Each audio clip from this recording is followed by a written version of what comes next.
हाँ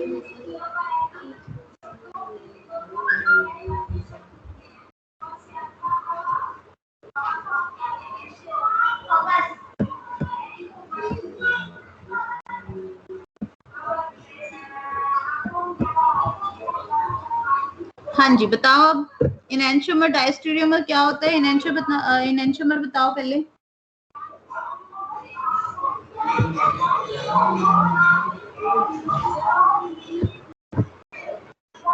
हाँ जी, am I audible students? Yes ma'am. हाँ बताओ फिर इनैंशियोमर्स डायस्टेरियोमर्स क्या होते हैं?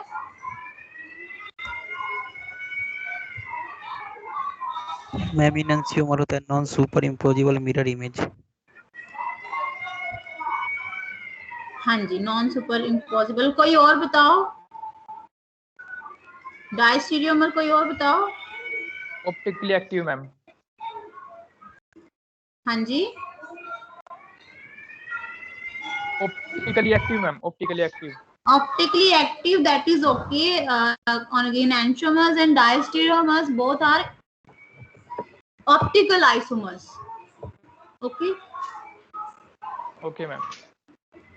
So diastereomers, if I am asking about the diastereomers, then you'll say diastereomers are the non-superimposable, non-mirror images of each other, and in which there must be at least 2 carbons to show any isomers as a diastereoisomer.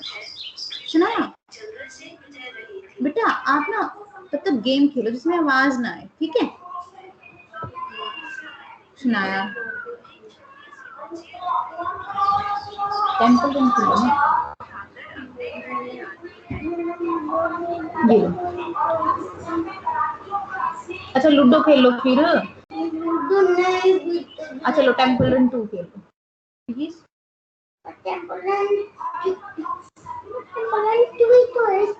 अच्छा one नहीं है इसमें, download कर लो, download कर लो। हाँ जी, तो डायस्टेरियोमर और isomer इनैंशियोमर के बाद हम लोग आज सीखेंगे आर और एस कॉन्फ़िगरेशन कैसे निकालते हैं। आर और एस कॉन्फ़िगरेशन कैसे निकालते हैं? तो आर और एस कॉन्फ़िगरेशन के लिए कोहन, इनगोल्ड और प्रीलो, इन तीनों ने जो है, अब थोड़ी देर में रेस्ट करो बेटा। हाँ।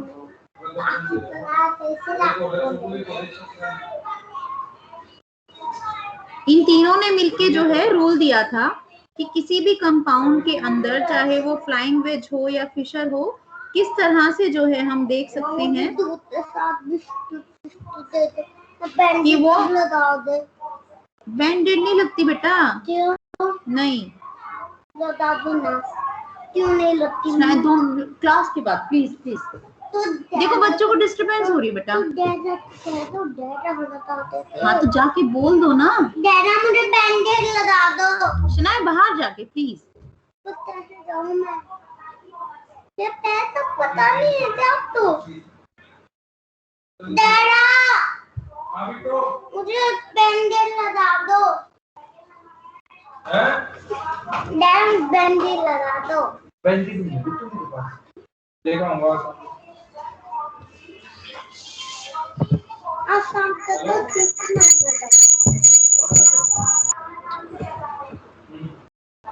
मम्मी मन चल रहा है।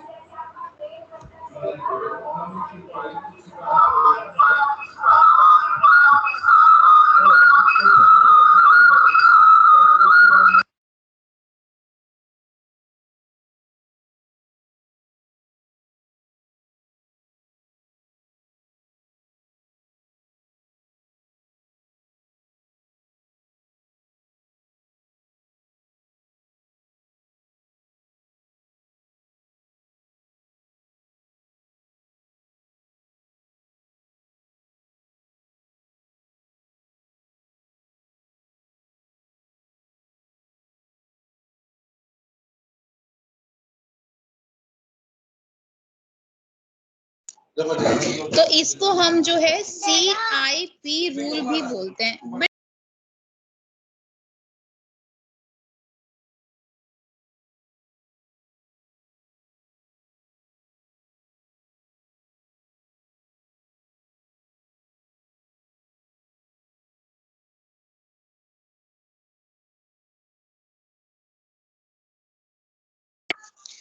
तो इसको हम जो है ना कॉमनली CIP रूल भी बोलते हैं। तो आपके अभी लास्ट ईयर का मैंने पेपर आपके ग्रुप पे शेयर किया था, तो उसमें भी आप देख सकते हो कि वहां पर जो है CIP रूल आपका आया हुआ है। मुझे पूरा विश्वास है 100% कि आपने बिल्कुल भी नहीं देखा है वो, लेकिन आप देखना उसमें CIP rule as it is आया हुआ है। ठीक है, CIP रूल जो है, am I audible students? Yes ma'am. हाँ, तो CIP रूल बोलते हैं क्योंकि कोहन, इनगोल्ड और जो है प्रीलॉग, इन तीनों ने मिलके एक रूल दिया था कि हम कैसे प्रायोरिटी देखें, कैसे हम R और S कॉन्फ़िगरेशन निकालें। और RS जैसे हमने देखो बच्चों, जैसे हमने D और L कॉन्फ़िगरेशन किया था, तो उसके लिए हमने ग्लिसरॉल्डिहाइड को एज अ रेफरेंस लिया था। तो वहां पर हमने क्योंकि रेफरेंस लिया था, तो उसको हमने बोल दिया था रिलेटिव कॉन्फ़िगरेशन, रिलेटिव कॉन्फ़िगरेशन। लेकिन यहाँ पर हम किसी तरह का कोई रेफरेंस नहीं ले रहे, तो ये जो होगा बिल्कुल एब्सोल्यूट होगा, अपने आप में ही खुद से ही एक रूल है। तो ये एब्सोल्यूट कॉन्फ़िगरेशन है। तो कई बार आपके एग्जामिनेशन के अंदर क्वेश्चन आ जाता है, what is the difference between relative configuration and absolute configuration, या फिर आपसे पूछ लेंगे कि D और L किस तरह की कॉन्फ़िगरेशन है, या RS किस तरह की कॉन्फ़िगरेशन है, या फिर ये पूछ लेंगे कि इसकी एब्सोल्यूट कॉन्फ़िगरेशन निकालो। तो आप अंडरस्टूड होगा कि एब्सोल्यूट जो है इसका मतलब आपने R और S वहां पर देखना है। तो उसके लिए जो रूल दिया था, तो रूल नंबर 1 क्या कहता है? रूल नंबर 1 ध्यान से देख लो, बहुत इजी है, आराम से समझ आ जाएगा, कोई ऐसी प्रॉब्लम नहीं है। If 4 atoms attach, if 4 atoms attach to chiral, 4 atoms attach to the chiral center, then arrange them in the sequence of priority. अब priority में देखो 1 2 3 ऐसे हमने priority देनी है। ठीक है, एक कार्बन होगा, उसके 4 ग्रुप जो है डिफरेंट अटैच होंगे।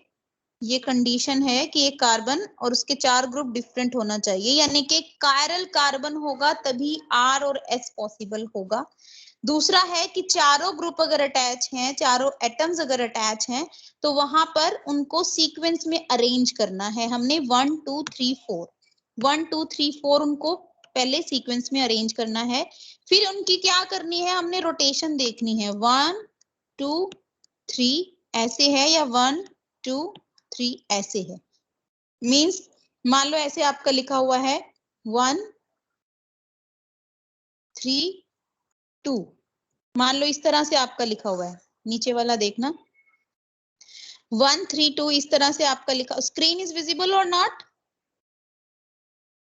विजिबल। ओके, विजिबल है, ठीक है जी। तो मान लो इस तरह से आपका लिखा हुआ है, तो आपने कहाँ जाना है, पहले यहाँ 1 से शुरू करेंगे, तो पहले 2 पे जाना है और फिर 3 पे जाना है। ठीक है, तो ये क्लॉकवाइज हो गया या एंटी क्लॉकवाइज हो गया?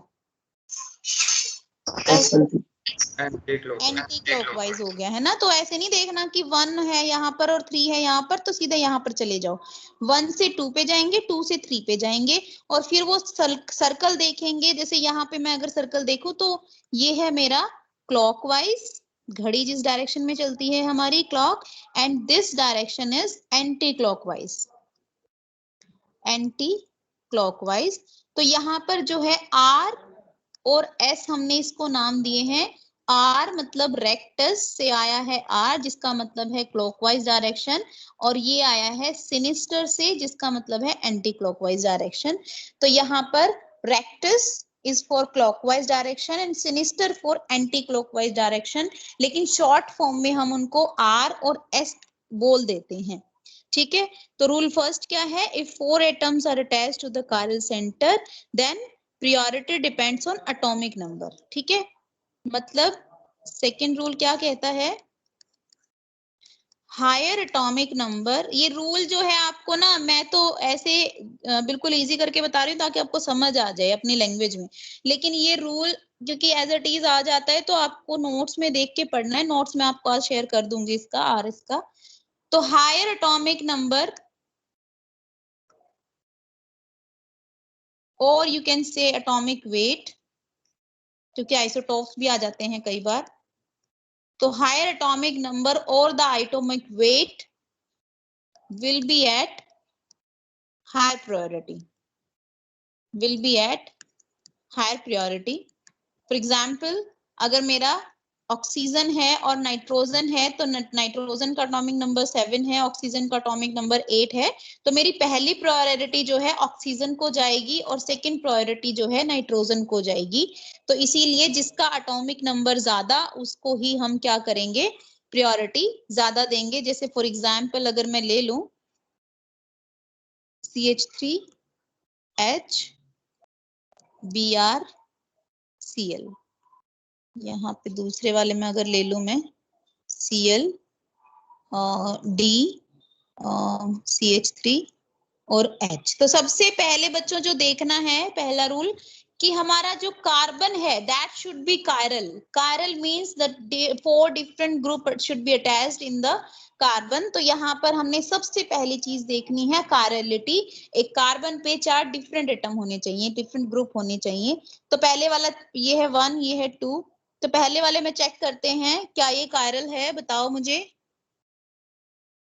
Yes ma'am. हाँ, दूसरे वाला भी कायरल है क्या, नहीं?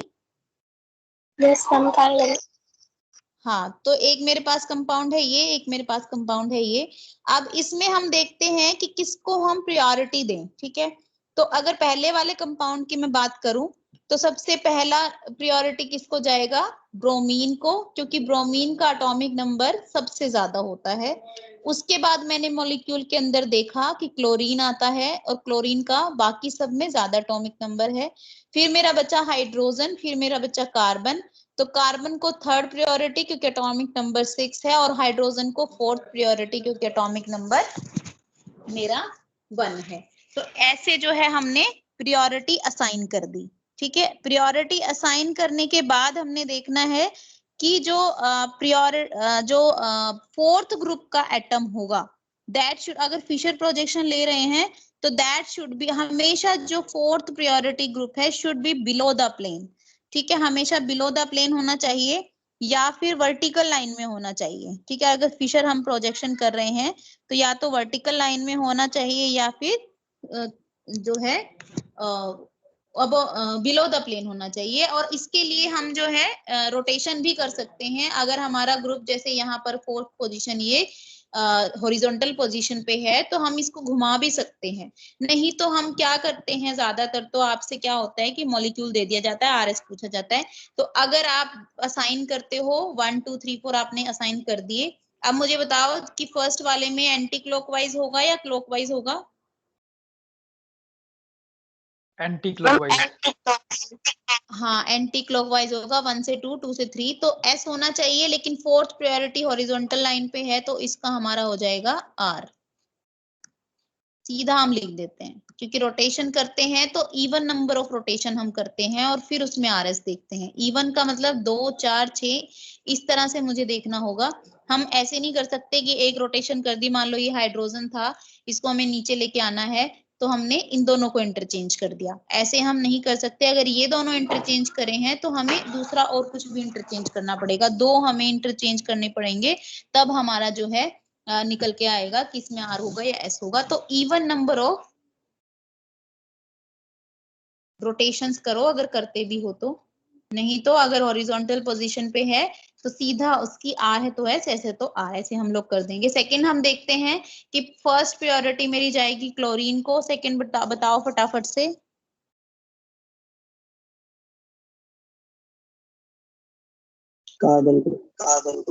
कार्बन पे CH3 पे सेकंड प्रायोरिटी कार्बन पे जाएगी। थर्ड प्रायोरिटी बताओ।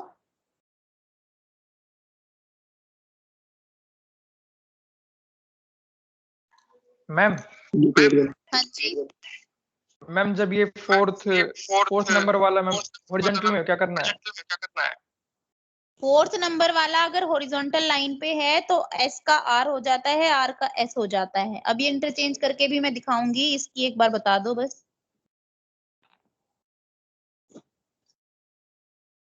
बताओ थर्ड प्रायोरिटी। ओहो,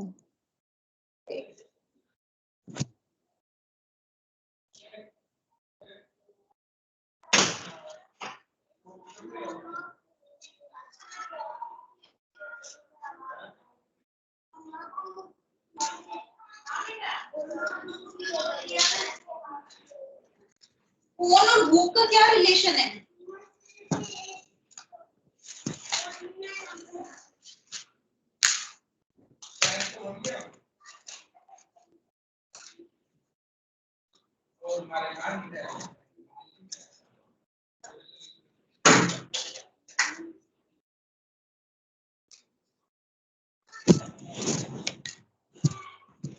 हाँ जी, चल गया, ठीक है। कहाँ थे हम लोग? हाँ, थर्ड प्रायोरिटी बताओ किसको देनी है इन दोनों में से? थर्ड प्रायोरिटी बताओ। आवाज नहीं आ रही क्या? ये मैम डी लिखा हुआ है क्या? हाँ, डी लिखा हुआ है यहाँ पर ना। मैम इनका तो एटॉमिक नंबर सेम है। Raja Babu yes ma'am. बताओ डी थर्ड को मैम, प्रायोरिटी की। ड्यूटेरियम। तब से काहे नहीं बोले? 3, 4। तो ये जो साइकिल मेरी गई है कैसे जाएगी? क्लॉकवाइज या anti clockwise? Anti clockwise. Anti clockwise. Anti clockwise जाएगी। यहाँ से जाएंगे 2 पे और 2 से जाएंगे 3 पे, और यहाँ पर फोर्थ ग्रुप है मेरा हॉरिजॉन्टल पोजीशन पे, तो मेरा हो जाएगा R। अब हम देखते हैं 2 सेकंड बाद देखते हैं। देखो जैसे मेरा, मैं 2 मिनट रुक जा प्लीज। देखो ऐसे यहाँ हम करते हैं। देखो अगर वो वर्टिकल लाइन पे है मेरा हाइड्रोजन, फिर तो कोई मतलब फोर्थ प्रायोरिटी का ग्रुप, फिर तो कोई प्रॉब्लम है नहीं। अगर आ जाता है वो हॉरिजॉन्टल लाइन पे, तो हमें क्या करना है? इवन नंबर ऑफ रोटेशन करना है। इवन नंबर ऑफ रोटेशन करना है कि वहां पर मेरा ग्रुप जो है वर्टिकल लाइन पे आ जाए। तो इसमें हम करते हैं रोटेशन। एक रोटेशन करेंगे तो हम क्या करेंगे कि पहले इन दोनों को इंटरचेंज कर देंगे, ठीक है? जैसे कि यहाँ पर मैंने लिखा, यहाँ पर हाइड्रोजन, यहाँ पर CH2OH आ गया है, तो यहाँ पर ऐसे के ऐसे ही लिखा रहा। तो अगर पहला रोटेशन मैंने इन दोनों ग्रुप्स का किया है, तो मुझे एक और रोटेशन करना पड़ेगा, ठीक है? मान लो मैं इन दोनों का रोटेशन कर देती हूँ, ठीक है? मान लो, वैसे तो तुम दूसरे किसी ग्रुप का भी कर सकते हो रोटेशन, लेकिन करना है इवन नंबर ऑफ रोटेशन। तो यहाँ पर आ जाएगा CH2OH, यहाँ पर आ जाएगा H, यहाँ पर आ जाएगा मेरा CHO, और यहाँ पर आ जाएगा मेरा OH। इस तरह से हो जाएगा। नन्नू अब मुझे बताओ कि अब इसमें हम प्रायोरिटी पहले किसको देंगे? चुको मैम। OH को देंगे। सेकंड प्रायोरिटी किसको देंगे? CH2OH। एंड थर्ड प्रायोरिटी किसको देंगे? लो लो मेरे बच्चे, एक सेकंड रुकना, एक सेकंड रुकना।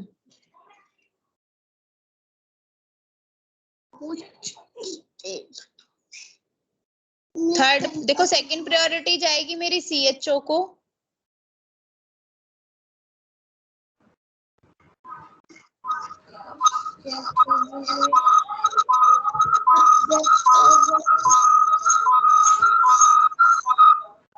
ले ले बेटा ले।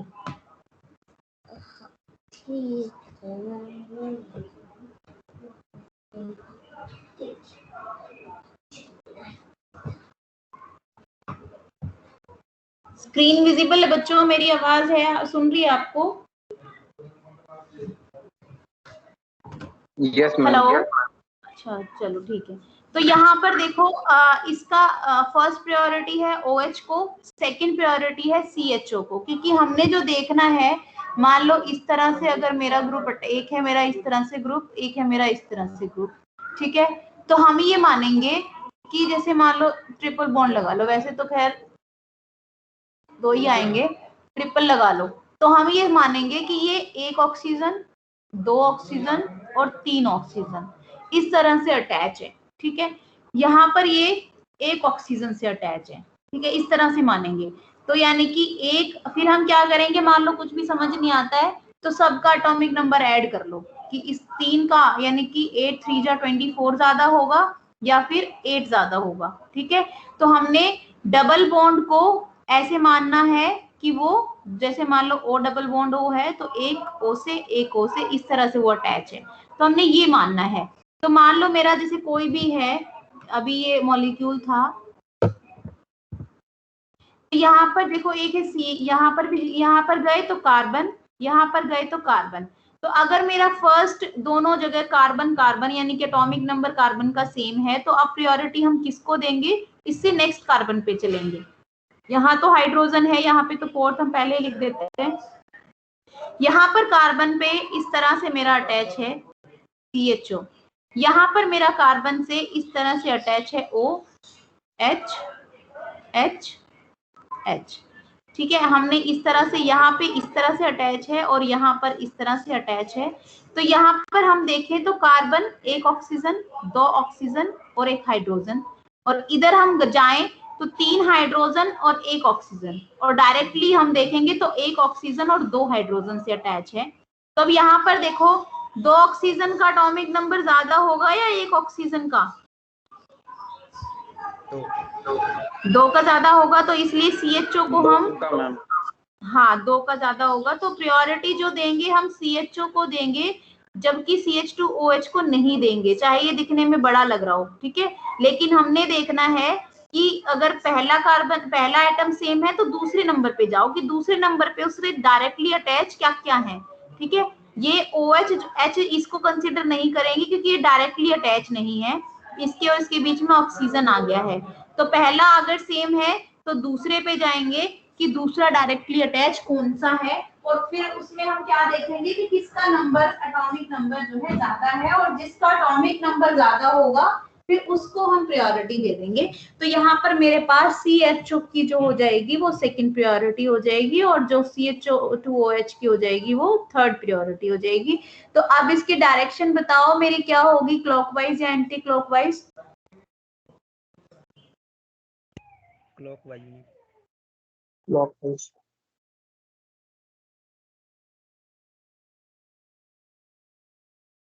मॉलिक्यूल में देखो फर्स्ट प्रायोरिटी इसको जाएगी, सेकंड प्रायोरिटी इसको जाएगी, थर्ड प्रायोरिटी इसको जाएगी, और मेरी साइकिल जो घूमेगी वो जो घूमेगी एंटी क्लॉकवाइज, ठीक है।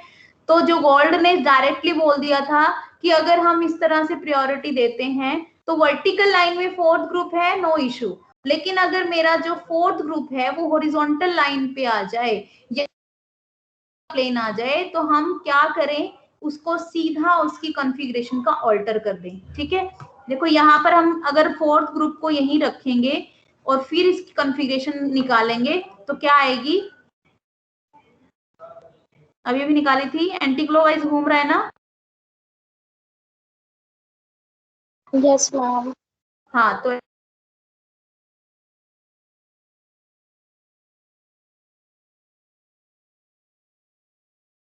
हमने फिर 2 rotation, even number of rotation करके देखा, तो यही पाया कि इस वाले मॉलिक्यूल की एग्जैक्टली जो पोजीशन है वो क्या है, ये था फिशर के अंदर। अगर मेरा वो फ्लाइंग वेज आ जाता है और हमने चेंज नहीं करना हो फिशर में, तो भी हम इजीली निकाल सकते हैं। देखो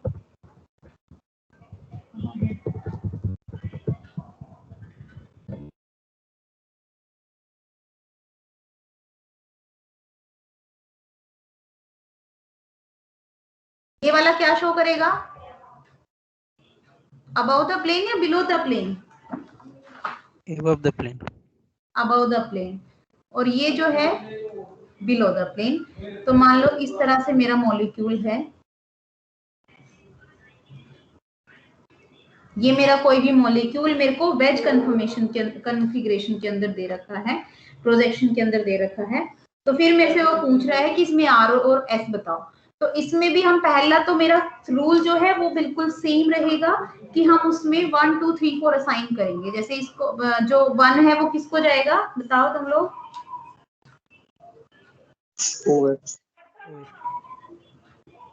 किसको जाएगा बोलो? OH क्लोरीन को। OH मत बोलो, पहले देखो। क्लोरीन को जाएगा। एटॉमिक नंबर क्लोरीन, हाँ क्लोरीन का ज्यादा होता है। उसके बाद OH को जाएगा। उसके बाद जाएगा मिथाइल को, आ जाएगा हाइड्रोजन को। तो मेरी साइकिल जो घूम रही है वो कैसे घूम रही है? इस तरह से घूम रही है ना? Yes ma'am. तो ये क्लॉकवाइज मेरी साइकिल घूम रही है। और फोर्थ ग्रुप जो है बिलो द प्लेन है।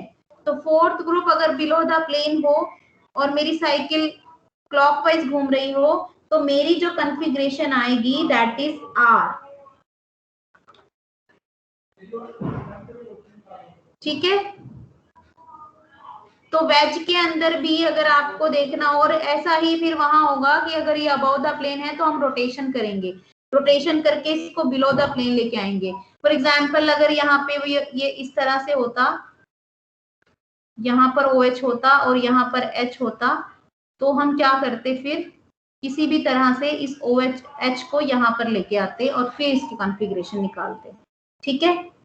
RS के थोड़े और एग्जाम्पल हम लोग कर लेते हैं। जैसे मैं आपको कोई भी मॉलिक्यूल दे दूं। अब दूसरी चीज देखो, ऐसे अगर ये बना हुआ है तो अंडरस्टूड है कि यहाँ कार्बन है, यहाँ कार्बन है, यहाँ कार्बन है, यहाँ कार्बन है, यहाँ कार्बन है, यहाँ कार्बन है। अगर ऐसे कुछ भी बना हुआ है तो अंडरस्टूड है कि ये कार्बन है। अगर मेरा इस तरह से मैंने करा,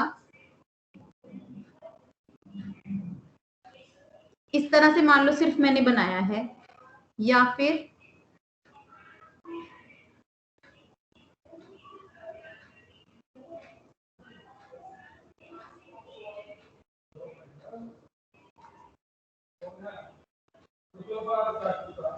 अगर मैंने इस तरह से कर दिया तो इसमें भी आपको अंडरस्टूड है कि अबाउट द प्लेन अगर मान लो कोई भी ग्रुप यहां पर मैं लिखूं,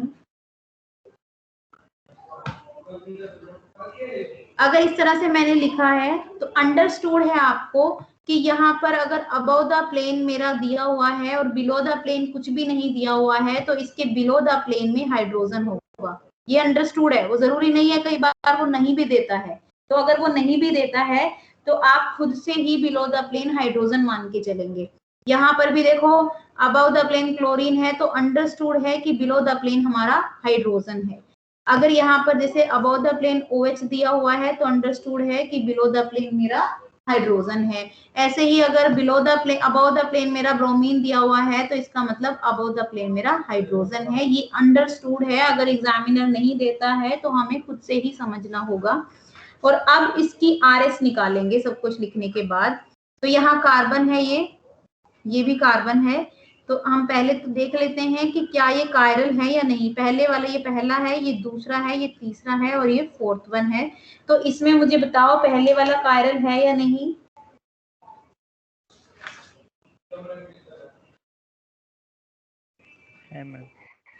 है, पहले वाला कार्बन है कायरल। दूसरे वाला बताओ।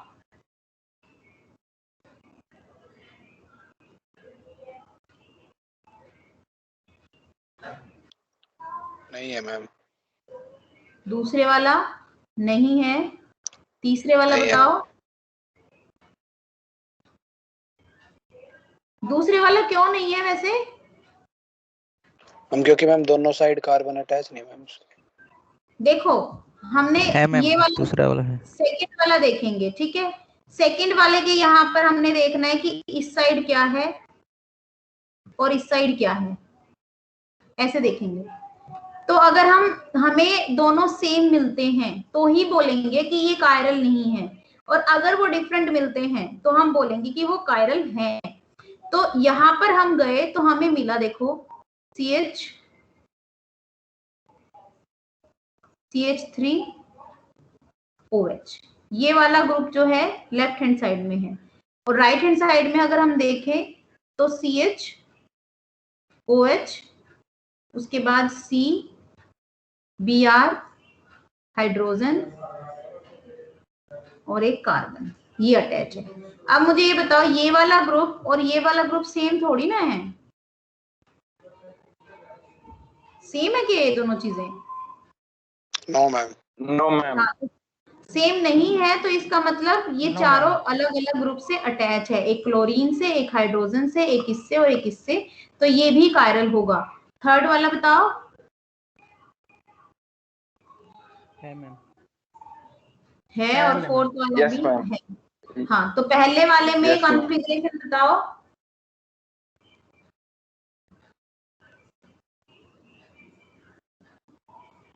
देखो, फर्स्ट प्रायोरिटी किसको देंगे? ऑब्वियस है ऑक्सीजन को, क्योंकि यहाँ पे गए OH. कार्बन मिला, यहाँ पर गए कार्बन मिला, तो कार्बन कार्बन से तो OH की ज्यादा होगी। सेकंड प्रायोरिटी किसको देंगे? इसको देंगे, क्योंकि यहाँ पर गए तो कार्बन, यहाँ पर गए तो कार्बन, यहाँ पर कार्बन से सिर्फ 3 हाइड्रोजन अटैच हैं, और इस वाले कार्बन से एक कार्बन अटैच है, एक क्लोरीन अटैच है, तो यहाँ पर क्लोरीन का एटॉमिक नंबर ज्यादा है, तो सेकंड प्रायोरिटी जो है हम इसको देंगे। थर्ड प्रायोरिटी हम कार्बन को देंगे, और फोर्थ प्रायोरिटी हम हाइड्रोजन को देंगे। और अब में हम देखेंगे मेरी साइकिल किस तरह से घूम रही है। किस तरह से घूम रही है? क्लॉकवाइज में। बताओ बताओ। क्लॉकवाइज। क्लॉकवाइज घूम रही है, तो इसका मतलब इसका कॉन्फ़िगरेशन हो जाएगी R। ठीक है, तो हमने ये किस तरह से, एग्जामिनर आधा अधूरा भी दे सकता है, तो वो हमने खुद से ही पूरा कर लेना है। और फ्लाइंग वेज में और फिशर में किस तरह से, या तो आप कन्वर्ट कर लो, नहीं तो कन्वर्ट करने में तो टाइम लग जाएगा, इसलिए आप वेज में ही निकाल दो, या फिर आपको फिशर देगा वो। ठीक है, फिशर में जैसे हम एग्जाम्पल ले लेते हैं, CH3OH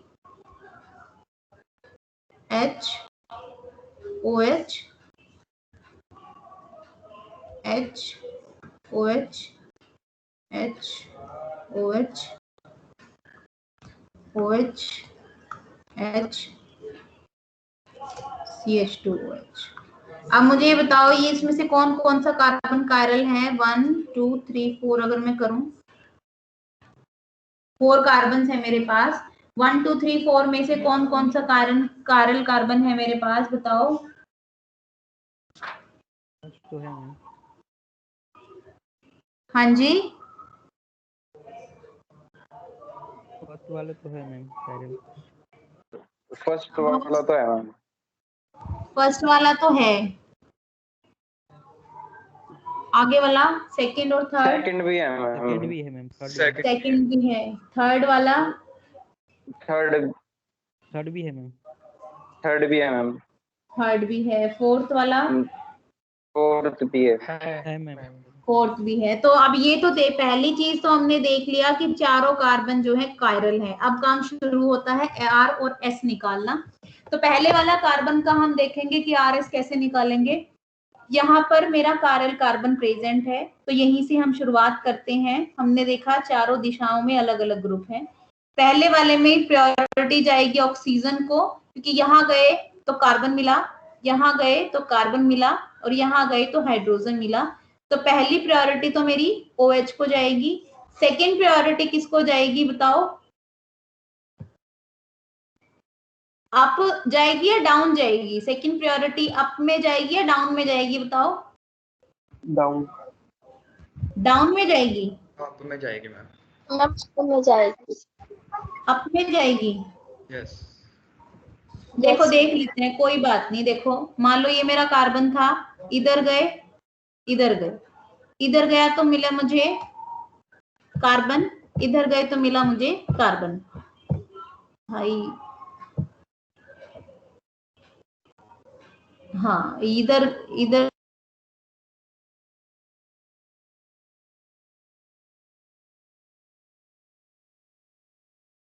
कार्बन लिख लिए। अब नीचे का ड्रॉ कर लेते हैं।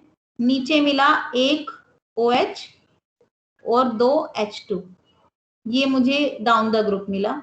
ऊपर वाले में मुझे मिला, देखो कार्बन के डायरेक्टली अटैच है, एक तो OH एक OH और दूसरा H, ये वाला ग्रुप।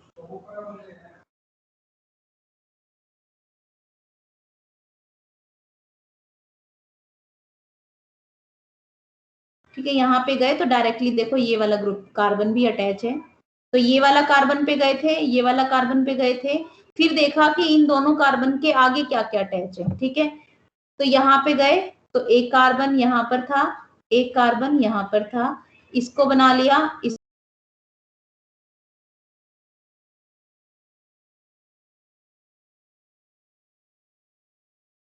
भी है, आगे उसके फर्दर भी ऑक्सीजन है, फिर यहाँ पर भी हाइड्रोजन है।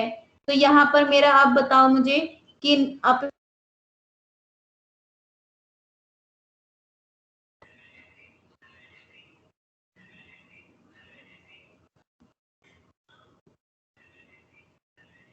और क्लियरली लिखूं क्या इसको? चलो मान लो एक ऑक्सीजन है, एक हाइड्रोजन है और एक हाइड्रोजन है, इस तरह से मेरा अटैच है चीजें। तो हम देखें तो यहाँ पर देखो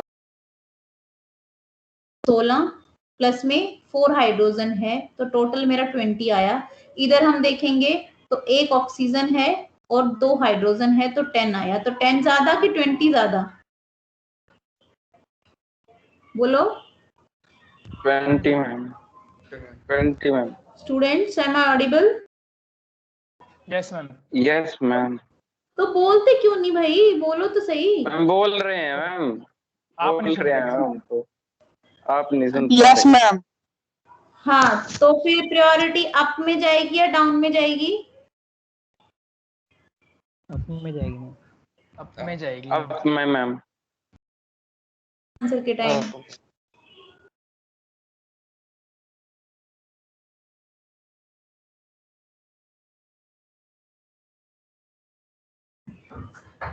सुनाए बेटा, मेरा नेटवर्क नहीं आ रहा अंदर।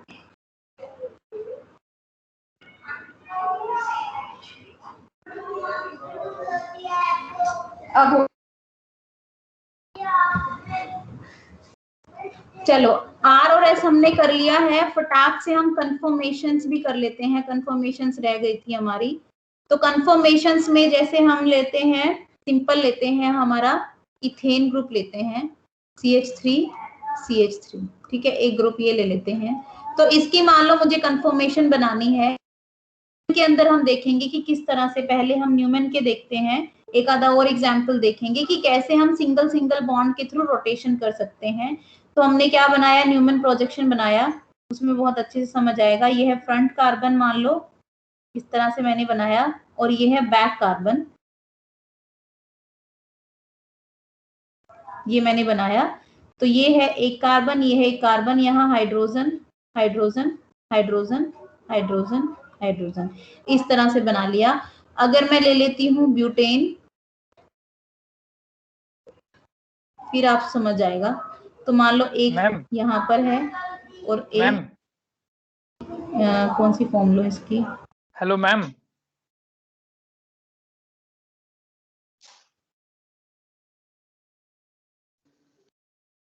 बोल, आगे तो बोलो। मैम वो लास्ट वाला नहीं करवाया क्या आपने पूरा? अभी जो पीछे करवा रहे थे।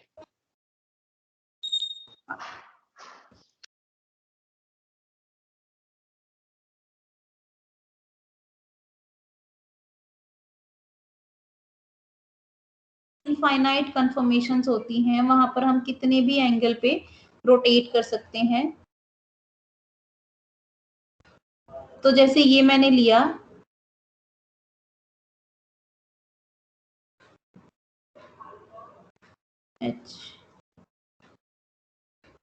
ये मेरा कोई भी कंपाउंड था, कोई भी, तो क्या खैर इसमें है एक कार्बन आगे एक कार्बन पीछे, और जो है 2 CH3 ग्रुप मैंने यहाँ पर अटैच कर दिए हैं।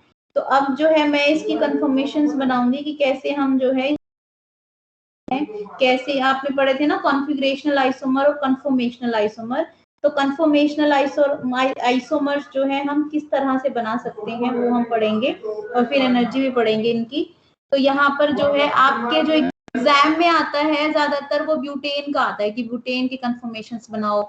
ब्यूटेन का मतलब कार्बन जो है अटैच है एक दूसरे से। तो अगर हम इन दोनों को फ्रंट और बैक कार्बन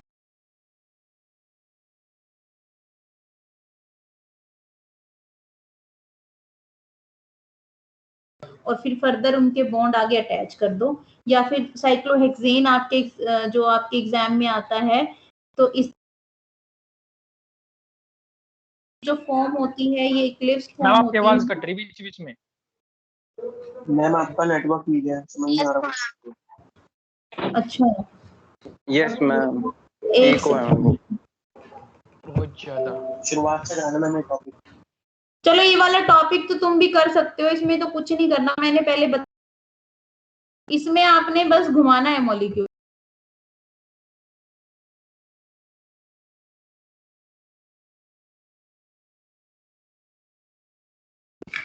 फिर से नहीं आ रही शायद।